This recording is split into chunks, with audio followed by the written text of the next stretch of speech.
नवी मुंबई विमानतळावर प्रवासी विमानाला वॉटर कॅनन सलामी दिली जाणार आहे। विमानासह पायलटचं स्वागत होणार आहे आणि याचाच आढावा घेतलेला आहे आमचे प्रतिनिधी साहिल रेळेकर यांनी। पाहूया।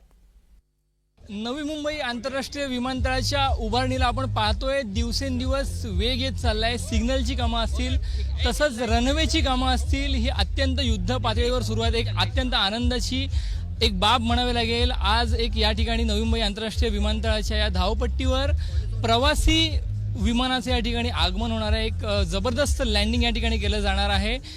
हे विमान आल्यानंतर त्या विमानाचं स्वागत कशा पद्धतीने होणार आहे याबाबत सर्वांनाच उत्सुकता लागलेली आहे। साधारणपणे दुपारी 1:15च्या सुमारास या ठिकाणी इंडिगो एअरलाइन्सचं या ठिकाणी विमान लँड होणार आहे। तर हे विमान या ठिकाणी आल्यानंतर वर्तुळाकार या ठिकाणी एक विमानतळाला फेरी मारण्यात येणार आहे यू टर्न आकारामध्ये।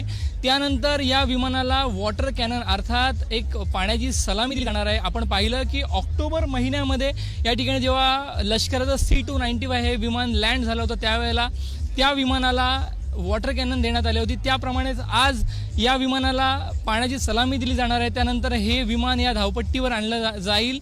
त्याचबरोबर पायलटचं स्वागत केलं जाणार आहे। त्यामुळे या ठिकाणी आपण पाहू शकतोय अशी मोठी गर्दी जमलेली आहे विमानतळाच्या या विमानाच्या स्वागतासाठी। तर आपण पाहतोय साधारणपणे पुढच्या काही मिनिटातच या ठिकाणी प्रवासी विमानाचे या विमानतळावर आगमन होणार आहे। सर्वांनाच उत्सुकता लागलेली आहे।